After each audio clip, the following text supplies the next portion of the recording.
join me in welcoming to the stage right now Pastor Phil Hopper of Abundant Life Place Summit.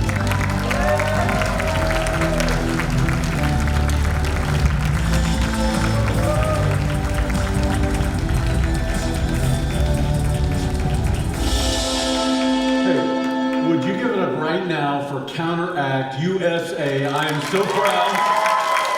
So very proud of Abigail and Allie and Nick and all the rest of them. The younger generation leading the older generation. Hey, no more of this, oh, the Gen Zs are the death of our nation. Oh, no, wait a minute. The Gen Zs hold the salvation of our nation. They're the modern day Daniels. And God was preparing Daniel to be the hope of that Judeo civilization that would one day rebuild the walls around Jerusalem. And that is why, as Abigail and Allie asked me to be here today, the answer was yes. Some things you don't have to pray about. Yes. I'd love to be here. I'm so thankful I get to be. The year was 1937. As recorded by the Russian dissident Alexander Solzhenitsyn, the Nobel Prize winner, exiled to the West because the Russians just didn't know what to do with him. He's the one that would write the eyewitness account and documentary of life behind the Iron Curtain, having himself spent 10 years in a Russian gulag, a concentration camp.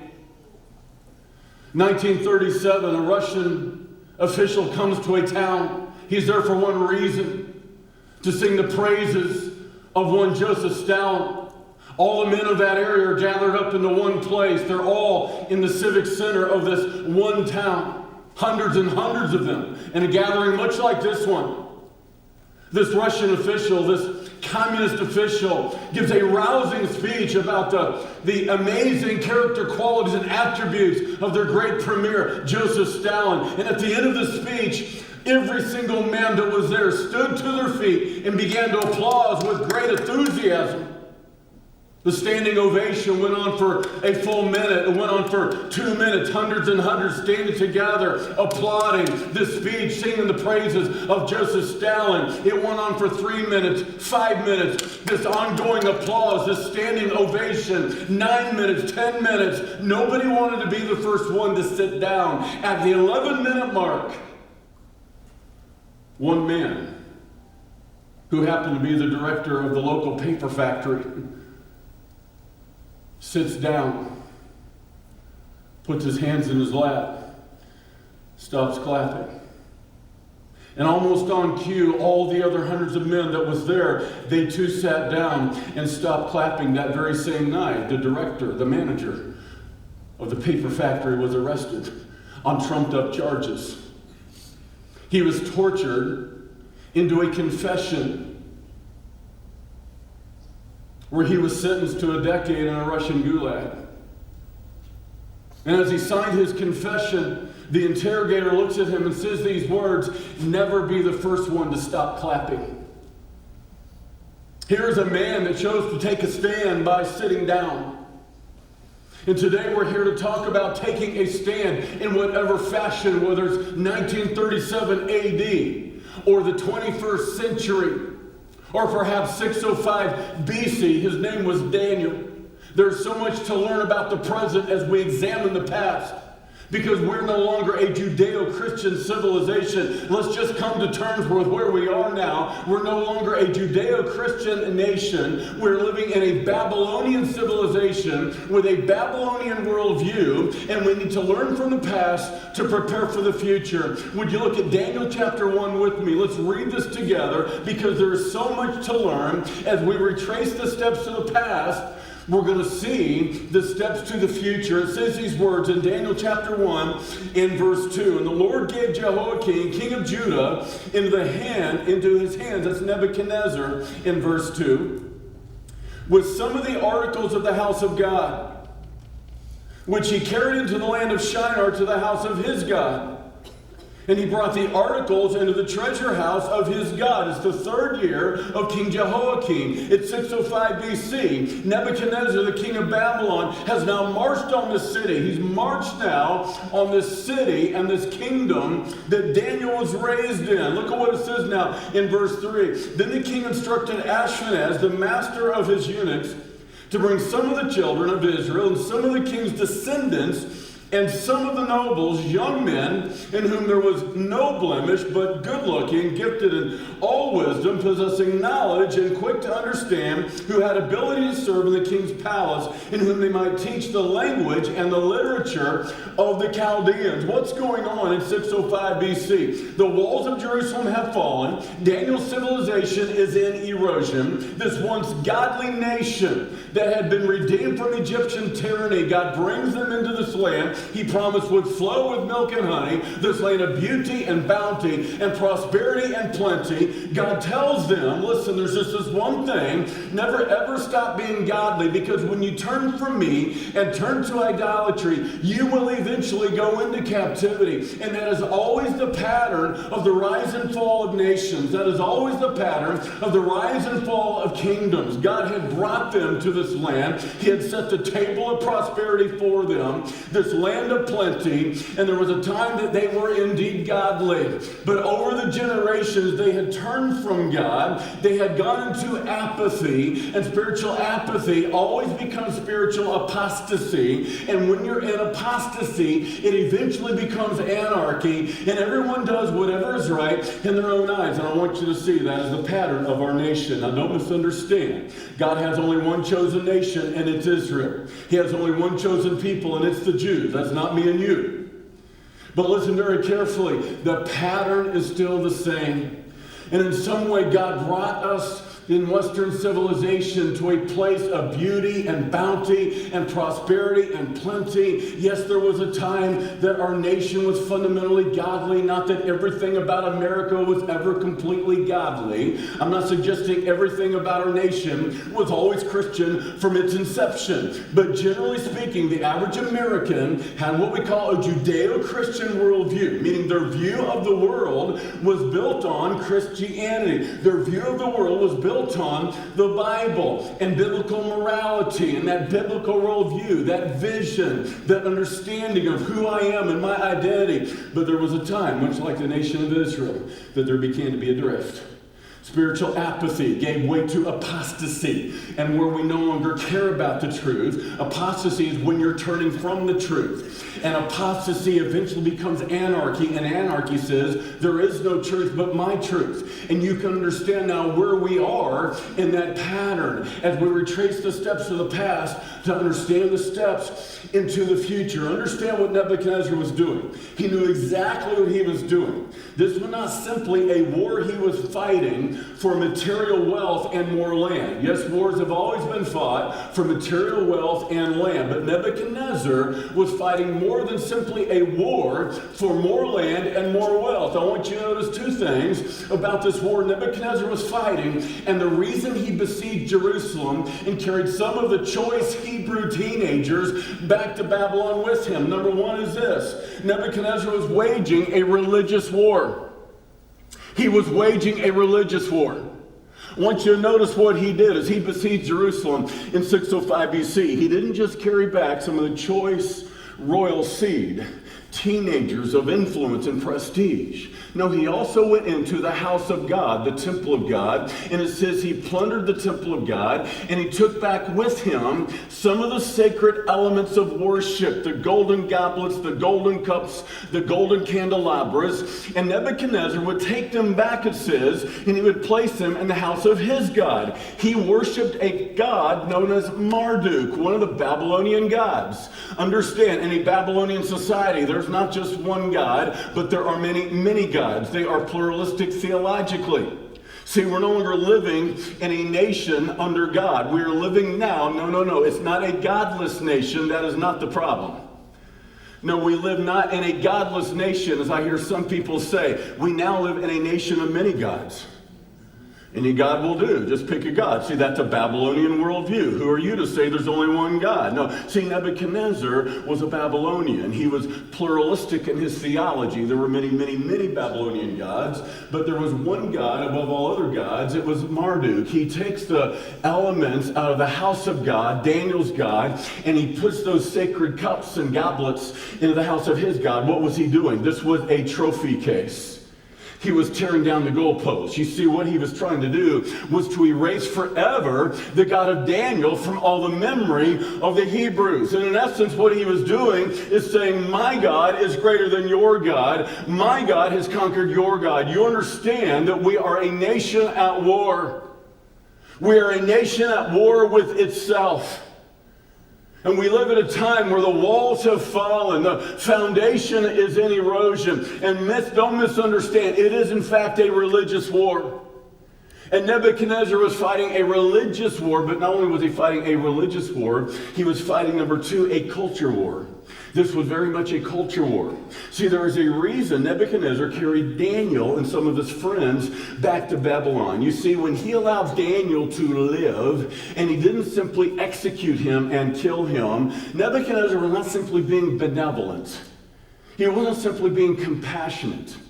No, he knew exactly what he was doing. Not only did he want to erase the memory of Daniel's God, but he wanted to transform all memory of Daniel's culture, the Hebrew culture. And he knew that Daniel and his friends were worth more to him alive than had they died. Now, I want you to notice, he didn't carry Daniel's parents back with him. No, the parents were no use to him. No, the reality is they were probably executed by a Babylonian sword right before Daniel's eyes. No, he wouldn't want the former generation or that previous generation. He wanted the youngest generation, because every reformer has always known if you want to change a civilization, you've got to start with the youngest generation. His plan was to take Daniel back to Babylon, it says, and educate him and program him and teach him the ways of the Babylonians, the ways of the Chaldeans. And he was going to use them then as part of his inner court, as part of his inner cabinet. He was going to use these young Hebrews, indoctrinate them until they'd become Babylonians, and then use them to transform forever Jewish culture. So there'd be no such thing as a Hebrew culture. You see, this was a religious war, and it was a culture war, and that is why he brought the youngest among them back to Babylon to indoctrinate them. So what does he do? He gives Daniel and his friends a full-ride scholarship at the University of Babylon. And it's there they're going to learn the language of the Chaldeans, the ways of the Chaldeans. What is a Chaldean in the ancient days? A Chaldean was an ethnic group. By the time of Daniel, it was synonymous with being a Babylonian, a Chaldean. But it was more than an ethnic group. It was a religious group. The Chaldeans were known as the Magi. They were magicians. Now, when I say magicians, don't think of illusionists, a trick of the eye guy. No, they were Magi, as in they were practicing black magic. They were studiers of the occult. They were astrologers, not astronomers. They weren't simply studying the stars. They were worshiping the stars. Understand, the Chaldeans were worshiping the demonic. And you have Daniel that's now there to learn the ways of the Chaldeans. He was going to be immersed in Chaldean culture and Chaldean religion because Nebuchadnezzar wanted to use him to transform a civilization. I want you to see what's going on in Daniel chapter 1, because as was in the past, it is today in the present.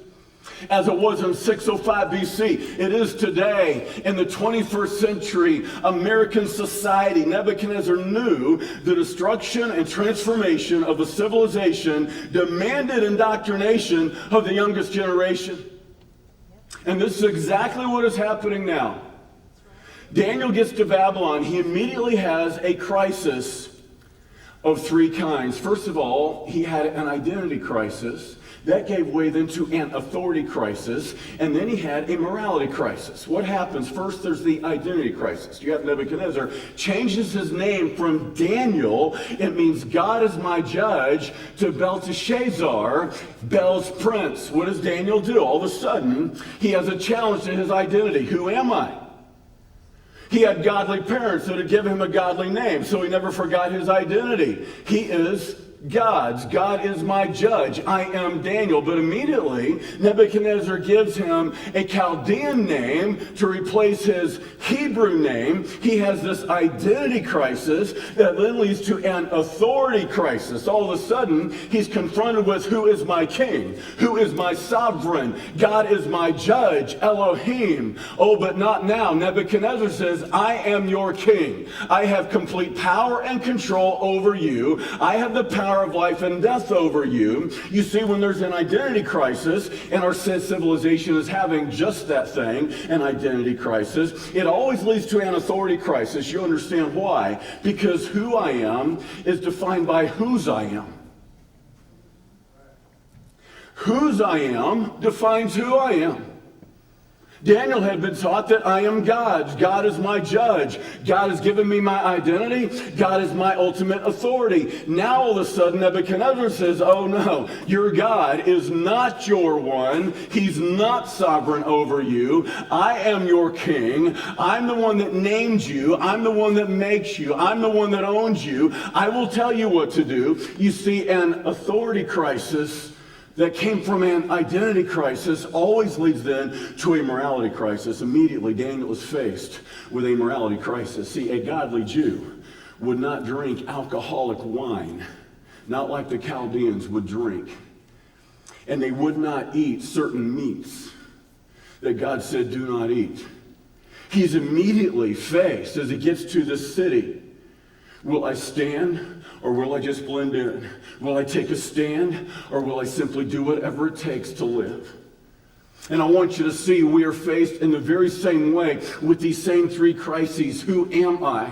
What is my identity? Because if you don't know your identity, it will lead to a crisis of authority. And when you have a crisis of authority, it will always lead to a crisis of morality. So that today we live in a land where everyone does whatever is right in their own eyes. His name was J.D. Unwin. He was not a Bible-thumping preacher. No. He was a social anthropologist at the University of Oxford. Here's a scientist that spent his life studying ancient civilizations. He studied over 80 civilizations that spanned some 5,000 years. He wrote his conclusions in a book in the 1930s. There were two amazing conclusions J.D. Unwin, as a social anthropologist, discovered after studying over 80 civilizations spanning some 5,000 years. First of all, he discovered that to change a civilization from within, it takes 3 generations. It takes 3 generations to transform a civilization from within.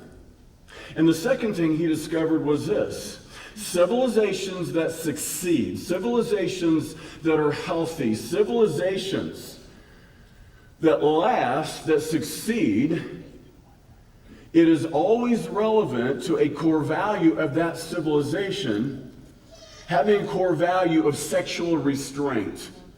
In other words, the success of any civilization over the long term is directly relational to a core value of that civilization having this core value of sexual restraint. What he discovered is that when any civilization no longer has a core value of sexual restraint, but anything goes sexually and anything goes mentality, it's not long thereafter that you see the decline and the collapse of that civilization. I want you to see what's happening in these United States. In the 1960s, it was the launch of something called the sexual revolution. And for the first time in a Judeo-Christian civilization that historically valued monogamy in marriage and chastity before marriage, all of a sudden we were throwing off these ancient, outdated, antiquated morality and ways of looking at sex and sexuality. Now I want you to notice something. If indeed it began in the 1960s, then today we are 3 generations in to the transformation of our civilization. See, we're no longer a Judeo-Christian civilization. Louis Gohmert said last night, it was in 2008, that President Obama went worldwide and said, we're not a Christian nation. A lot of Christians were up in arms. Of course we're a Christian nation. I thought the same thing at the time as the congressman. He's just telling the truth. We used to be and now we're not. We're a Babylonian civilization with a Babylonian worldview. And you have J.D. Unwin, who is a scientist who simply came to these conclusions after studying over 80 civilizations spanning 5,000 years. We are the third generation from the sexual revolution, and that is why we've seen what seemingly is such a quick, radical transformation in our time. You say, how did it happen? The answer is it didn't just happen. Now, while J.D. Unwin was writing his book in the 1930s, there was another man writing a different book in the 1930s. And this man's name was someone you might have heard of, might not have heard of, but he has shaped very deeply what is happening today in the 21st century. His name is Wilhelm Reich. And he authored a book in the 1930s called The Sexual Revolution. And in that book, he said these words: sexual repression is linked to political repression. Now, who was Wilhelm Reich? Wilhelm Reich was a very close associate in the inner circle of one known as Sigmund Freud. Sigmund Freud believed that you are a sexual creature from your mother's womb, and your true identity is in your sexuality, and only by living your true self, and the only way you can live your true self, is the complete liberation of the libido. Does this sound at all familiar? Now, I studied all these guys in Western civilization when I went to the University of Kansas, that biblical bastion of Christian morality. University of Kansas, Rock Chalk Jesus. What, Woo Pig Suey? My son graduated from the U of A, so they're my de facto team. Would you guys please win a game? Please. I'm pulling for you, please. So there I am at the University of Kansas. And of course, I'm being very facetious. This is the 1980s. This is when phones were still attached to walls. But even then, things are changing. I have Western civilization. I study all these guys: Sigmund Freud, Friedrich Nietzsche, Friedrich Engels, Karl Marx. I thought, like everybody else, I was simply going to read what I had to get the grade and then leave, forget what I learned, and get a job. But that's not what happened. I left, forgot what I learned, and got a job. But a lot of other people my age left. But they didn't forget what they learned. They took it with them. And today they are sitting in the halls of Congress, elected to some of the highest positions of our government in the land. They are sitting in corporate boardrooms and public school classrooms because they learned very carefully from people like Sigmund Freud. I thought, Sigmund Freud, this guy's a creep, man. This guy's hung up on sex. Like, the therapist needs a therapist. Like, this guy has pedophile vibes. Who would listen to this guy? Well, a lot of them did. And there was one man, Wilhelm Reich, who did, in the inner circle of Sigmund Freud. Now, Wilhelm Reich was a committed Marxist, a German Marxist. He actually started the Frankfurt School in Frankfurt, Germany, to study Marxism, believing there would be a Marxist revolution after World War I. It never came. What he saw happening in the 1930s instead was Nazi fascism was trending, and fascists and Marxists hate each other. So he realizes in the 1930s, we got to get out of town. We need to find a new place to land. 1935, Wilhelm Reich comes to New York City, brings the Frankfurt School with him to Columbia University. And I want you to notice what happens. The Marxists were ingenious. They knew better than to try to bring Marxism and insert it into American political system. Oh no, not yet. Instead, they insert it into the educational system.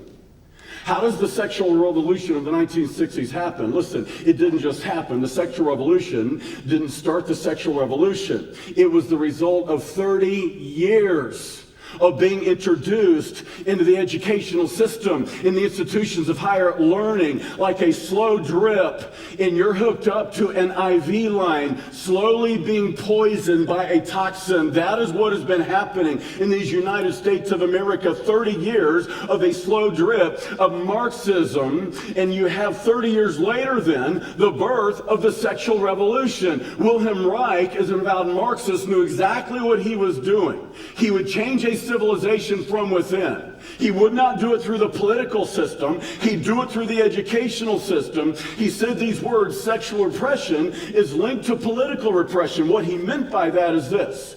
If you want to take down a Judeo-Christian civilization, you do it from within, and what you do is pit sexual freedom against religious freedom, and when these two things go head to head, religious freedom will lose, sexual freedom will win, and now you have more than simply a sexual revolution. You now have a political revolution, a religious revolution, a cultural revolution, and that, my friends, is why where we are now as a nation, as a generation.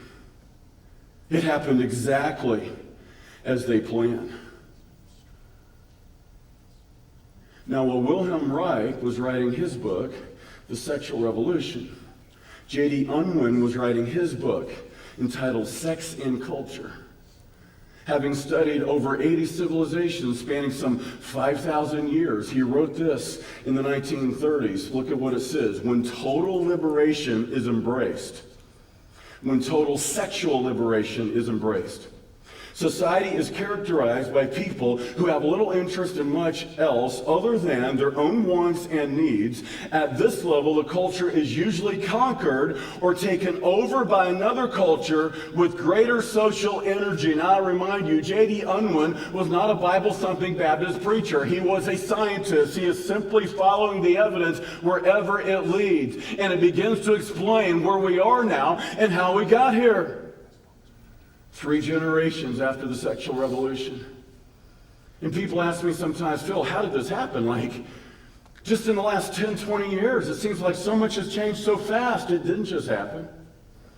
But think about this, just 20 years ago. Now, if you're 20 years old, that sounds like a long time. Like, that's all my life, all right? But again, I'm old enough to remember when phones were attached to walls. I know how short a time 20 years really is. It's not that long in the whole scope of American history. It's just a blip on the radar. 20 years ago, only 35% of Americans were in favor of redefining marriage as a same-sex or gay marriage, the same as male and female. Now, why in a Judeo-Christian culture do we believe marriage between a man and a woman? Because Jesus said in Matthew 19 and verse 4 that God made marriage as male and female. I didn't say it, Jesus did. A lot of times people say, well, Jesus never spoke into this. That is so disingenuous. That is so dishonest. No, Jesus specifically identified marriage, quoting specifically from Genesis chapter 2. See, when Jesus defined marriage, he did not appeal to culture. He appealed to creation. You know what he was teaching? Marriage is God's idea, not government's idea. It's not the creation of culture. It's embedded in creation itself, Matthew 19, verse 4, between a man and a woman. In the Judeo-Christian civilization, that goes without saying. Jesus said it. We believe it. We follow Jesus. He gets to define it. For best results, consult the manufacturer. So just 20 years ago, only 35% of Americans were in favor of redefining that. 20 years later today, that figure is now 70% of Americans are in favor of redefining it. They were applauding our Supreme Court, who in 2015 overturned 31 state marriage amendments, overturning the will of the people of those states, declaring it unconstitutional, legalizing gay marriage in all 50 states. How does that happen? How does that figure double in 20 years? The point is, it didn't just happen. Been a slow drip for years. For years. How is it that just 20 years ago, if a man looks at you and says, I feel like I'm a woman trapped in a man's body, you would have said, well, I'm sorry, let me pray for you, let me get some help for you, because you are clearly not a woman, you are clearly a man. But today, if I were to stand in front of you today and say, Counteract USA, I may look like a 6'6", Caucasian, blue-eyed, formerly blonde-haired American. But I'm not actually a 6'6", Caucasian, blue-eyed, formerly blonde-haired American. I am actually a 5'2", brown-haired, brown-eyed Mongolian woman. How is it today that millions of Americans would applaud? Of course you are. Now, I'm not trying to make fun of you if you have gender dysphoria, you're struggling with your sexual identity. I'm not trying to make fun of you. I'm simply saying, how did we get here? How do we get to the place where millions and millions and millions of Americans will applaud people who are clearly living a lie of self-deception and self-distortion? You understand, we don't simply live in a post-Christian era, we live in a post-science era. We live in a time that facts don't matter. We live at a time, listen, where something can be truthful even if it's not factual, and civilizations cannot survive when it begins living by lies. And that is why it is imperative that we take a stand. Now, we have a Babylonian time, and there's a Babylonian bully type of opposition where today they'll look at you and say, oh, you're such a hater. You're such a bigot. You understand that is a bully tactic of the Babylonians, because what they hope to do is bully you into silence, because who among us wants to be a hater? Who among us wants to be a bigot? Listen very carefully. As a Judeo-Christian worldview, as a man who believes and follows Jesus, my love for you is unconditional. I don't care what you do. I don't care how deep your sin. I don't care if you're living a lie in distortion. I will love you unconditionally. I will care for you as my fellow man. If you move in next door to me, I will be a great neighbor, I promise. If we go to coffee 2 or 3 times, we might have become friends. But listen very carefully, I am not your enemy just because I will not go along with your lie. How did we get there? How did we get to where now, if we simply disagree, we're enemies? And you hate me? We didn't just get there. That's a Babylonian tactic, to silence all the opposition. Listen carefully, there are 4 pillars of Judeo-Christian civilization that have been targeted for destruction. When you think about the walls of Jerusalem that had already fallen, long before those physical walls had fallen, as Nebuchadnezzar besieged it, the metaphorical walls had already fallen. The foundation was in erosion. There are 4 pillars of our civilization. The walls around our nation, the walls of fortification. They are faith, family, finances, and freedom. These 4 pillars of Western civilization have been targeted for destruction. First of all, faith. Faith has to go. And when I say faith, I mean Christianity. Christianity is seen as the enemy. You understand, Karl Marx was a religious man, though he hated religion. Though he hated God. Don't think for a moment Marxism is simply a political system. When I talk about Marxism, it's more than a political system. It is a religion. It is a worldview. You understand what happens. Satan wants to take down Western civilization. He did not do it like he did in the Eastern Hemisphere. Think about this. 1 John 5:19, the entire world lies under the power of the wicked one. In the Eastern Hemisphere, billions of people are under the power, the darkness, the deception of Satan through what? Counterfeit religion, Hinduism, Taoism, Islam, Buddhism. And if not false religion, communism. But you don't do that in Western civilization. There's no way Satan can take down Western civilization, a Judeo-Christian nation, through counterfeit religion. That wasn't going to happen. And it certainly wasn't going to happen through communism. We fought a Cold War in the 20th century against communism. No, he would do it from within through something called secularism. What is secularism? It is the worldview that says there is no God. So now today you have more and more secular Americans. When they check the box on religion, they check none, not N-U-N, but N-O-N-E, as a none. See, that's a secularized nation, secularism. Now listen, atheism or secularism, it also has a religion. The religion of secularism is secular humanism. The first time the Humanist Manifesto was released was in the 1930s, the same time J.D. Unwin was writing his book, and Wilhelm Reich was writing his book. The secular humanists were writing theirs. And the first manifesto of the secular humanism declared that secular humanism is in fact a religion. You know what it is? It is a religion of self-deification. See, if there is no God, then I become God. I am God. I'm the only God.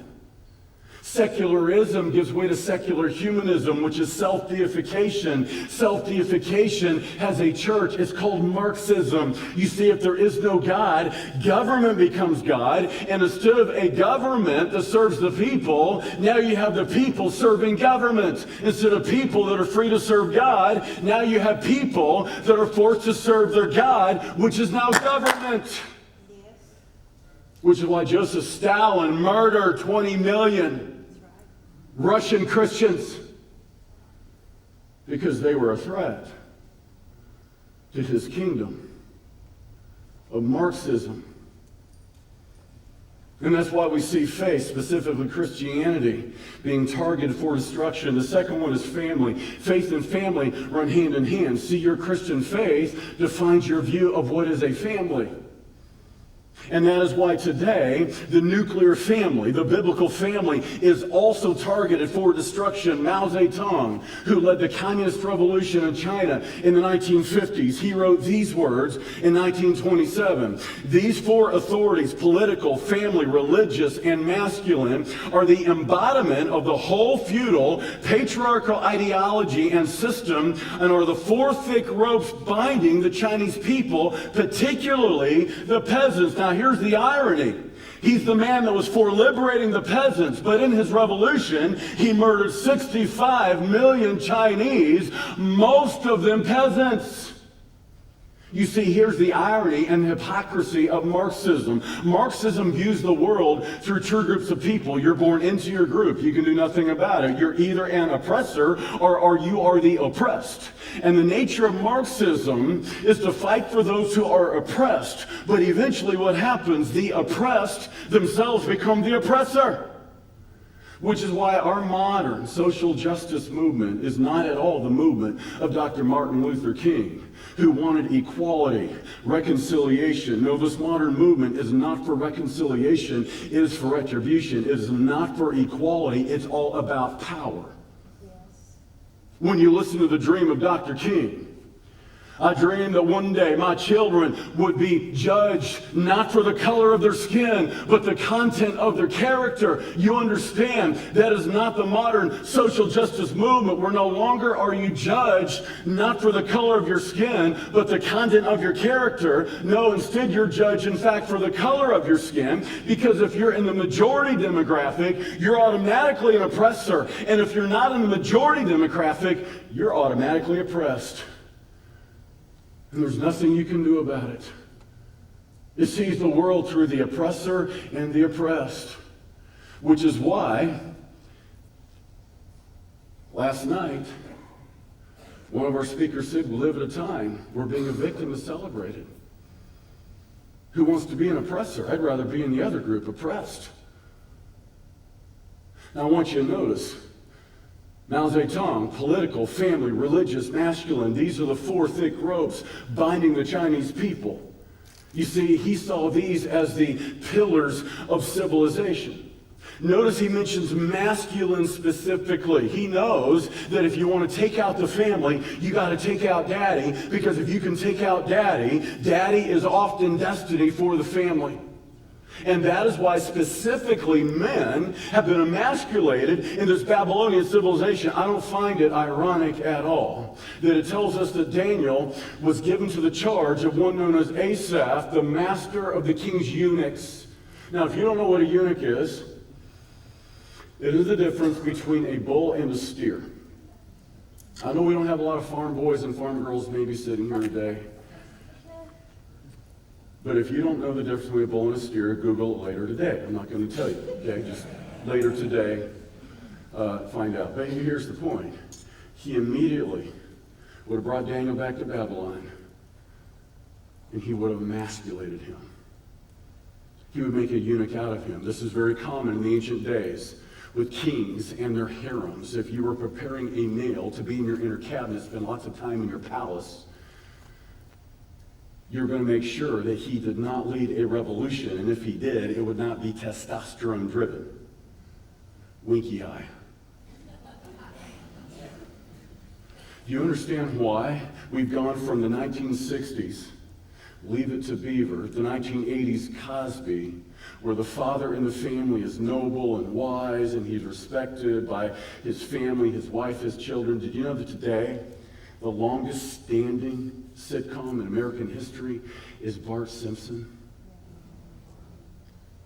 Where his father Homer is a beer-drinking, belching buffoon.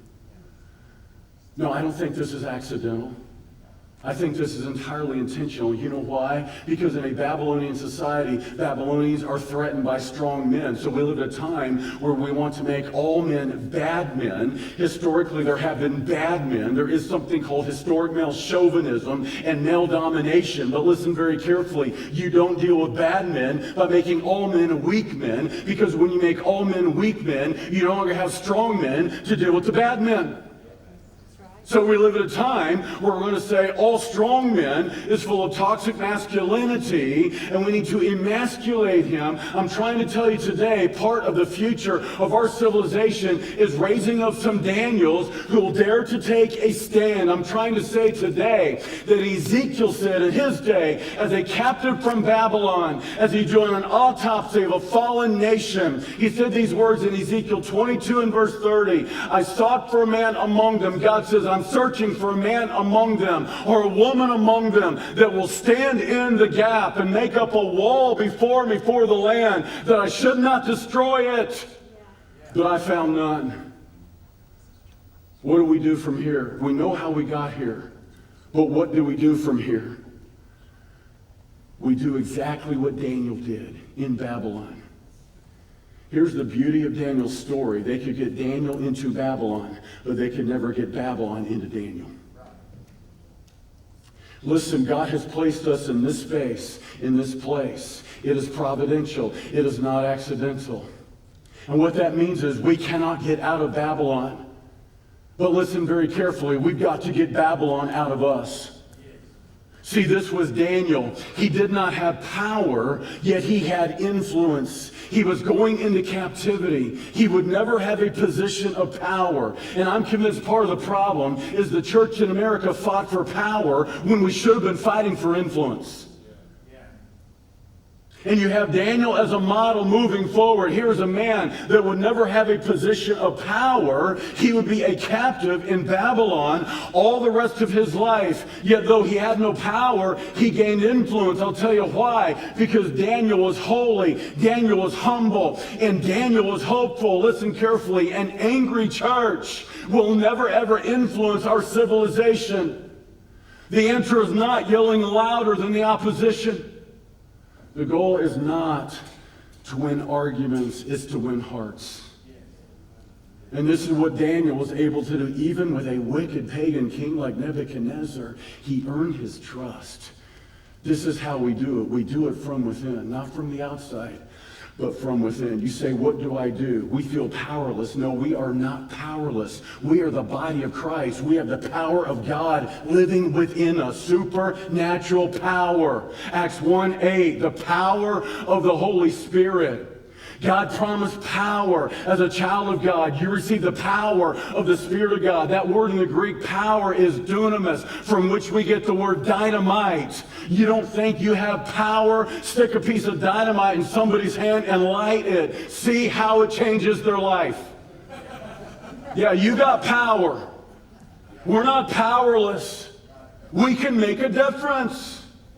But it will not happen if people continue to sit down and shut up and back up. It's time to stand up and speak up, just like that man in 1937, that unknown hero who was the first to sit down. I refuse to clap for a lie any longer.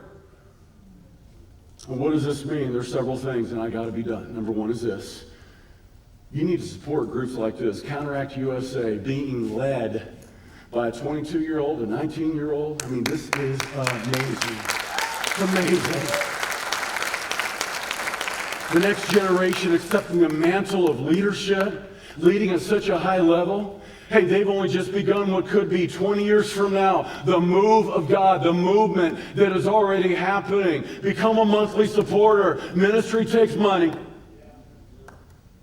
It's time to quit bickering and belly aching about what is and do something about it. Amen. Put our money where our mouth is. The second thing, hey, you're a teenager, you're a Gen Z, you're a 20-something, start a cell group and you're part of the world. Go back home and start a Counteract group where you live. This is how it's going to happen. Where you work, where you go to school, don't remain silent. Somebody speak up in the face of lies. Listen carefully. It may cost you. It probably will cost you. But listen carefully. I would rather die for the truth than live for a lie. We will not live by lies.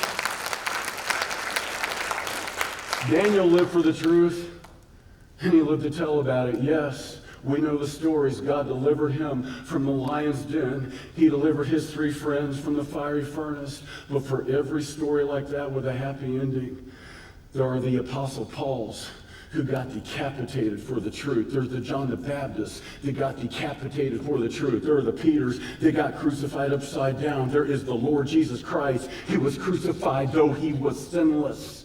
Yes, everyone's worried about getting canceled. Listen carefully. You can't be canceled because you belong to God. You're His. And the reputation of heaven is better than the reputation of this world. The recognition of heaven is better than the recognition of this world. The rewards of heaven are better than the rewards of this world. Cancel me because I belong to Jesus. You got nothing. You can bring no heat on me. Sweet friends, now's the time because we are out of time. So I'm going to ask you right now, if you resolve to take a stand in whatever fashion that is, I'm going to ask you right now to stand. Right now. Because if you can't stand here, you have no choice of standing out there. You have no chance to stand out there if you're not willing to stand here.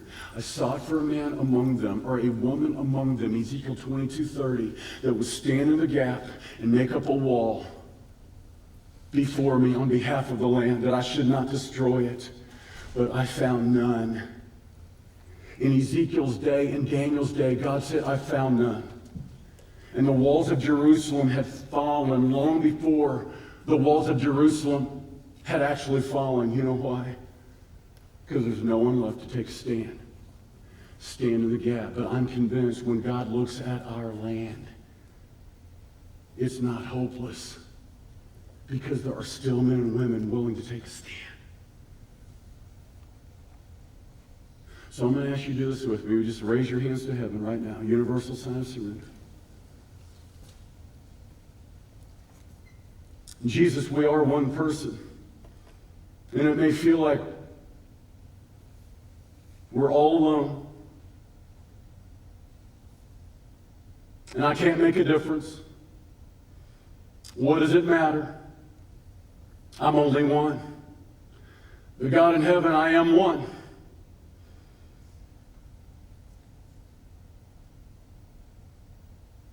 And I'm not the only one. There are still thousands all over this land who have not bowed the knee to Baal, that have not bowed the knee to Babel. I pray that you bring repentance to the church in this nation that looks more like Babylon than the Bible. God, forgive us of our apathy and our complacency, that we're more influenced by the culture around us than Christ in us. And I'll lift up every man, every woman here, every father, mother, grandfather, grandmother, every young person, teenager, 20-something, that together we would do together what none of us could ever do apart. That we would stand, that we would build a wall around this land. Not give up, and not grow weary, for you promised in due season we shall reap if we faint not. In Jesus' name. Amen. Love you all very, very much. Bless you.